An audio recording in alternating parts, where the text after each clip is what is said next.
remember, he had gotten the free pass. That doesn't get any easier to see, even though we know the outcome. And this is after the yellow flag was in the air. When you see the Whelen caution lights and then there's contact, you know someone is not happy. Here's 88 radio. He just stuck me in the fence off too. I've copy with you. Well, don't have anything to add. Yeah, we would agree, Connor.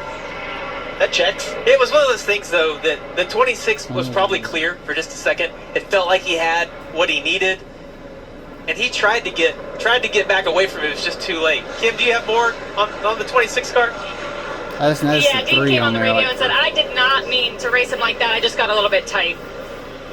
So let me ask you this question. Got the 3 because, symbol Dean Thompson having a great rookie season. Yeah. And in many situations, you would say over-delivering. But it's not often that he finds himself restarting inside of 50 to go, mile-and-a-half track on road 2. He doesn't have experience in those situations. I'm not trying to justify anything that happened there, but this is all about learning as a rookie, right? 100%, and I mean, we all know Dean. He's not the malicious, like, going to try to wreck you. He was going, for the position that he wanted. Here's the thing: you get up front, and you're like, how is he going faster than me? I'm already wide open. Like But he's able to get down. Chase Briscoe on the pole for tomorrow's Coca-Cola 600. 10th driver all-time to win the Daytona 500 pole, Coke 600 pole in the same season, but his return to the Xfinity Series has not been kind. he's going to be happy to get in the Cup car tomorrow, I can tell you, because it's been a long day for him over here on the Xfinity Series side. Not at all what we were expecting when we saw him get in that 19 car this weekend. How about this for 6th? Splitting Harrison Burton down into turn 1. Brandon Jones. Talk that out. I was the same way. I thought a little bit fresher tire might be in a great position, but He's crashed, and it's no surprise Justin's at the point. JRN has won all 3 of the mile-and-a-half races this season. Justin winning 2 of them at Vegas and Miami. Where is the driver of the 710 right now? Take a listen to the radio. And we'll interrupt you on that, Kim, because the caution is out 7th time today. Whelen caution lights shining down for the one of Carson Kvapil. Talked about all the great moves he'd been making since the restart. Was running 7th when he went sideways. It's down at 3 and 4 where he spun. Saw him be pretty sideways a couple times off of 4. See if he maybe had some help. Looks like we missed our pit box here. I was going to the garage. wall. It almost looked like the... I think we missed the pit box. Yeah. It just happened to be near cutout. The body language of the car showed anger. He's by himself.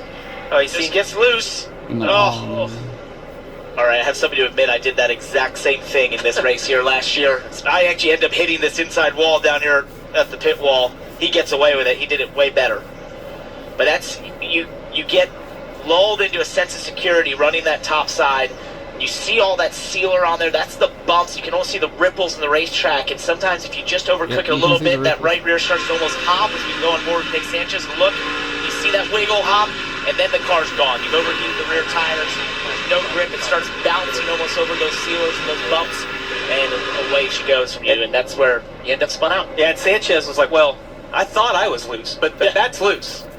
Free pass Austin Dillon. 22 cars on the lead lap.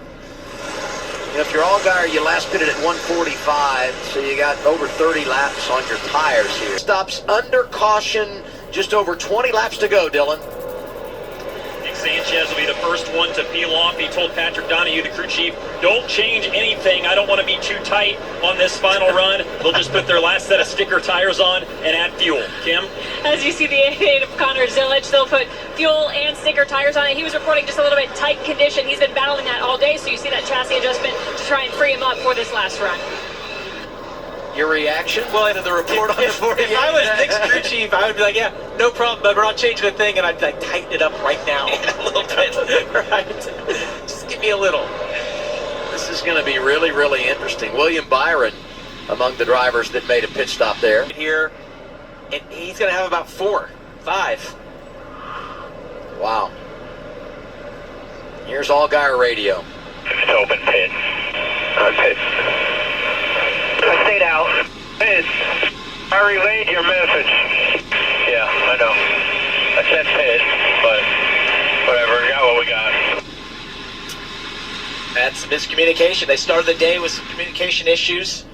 Right, that could be Radio? something that played out right there because we didn't really hear a dispute like of between the driver and the crew chief. So maybe he just never heard it. Pit. Stayed out. Well, Hold on, I'm pit. 5 cars stay out. You got all guy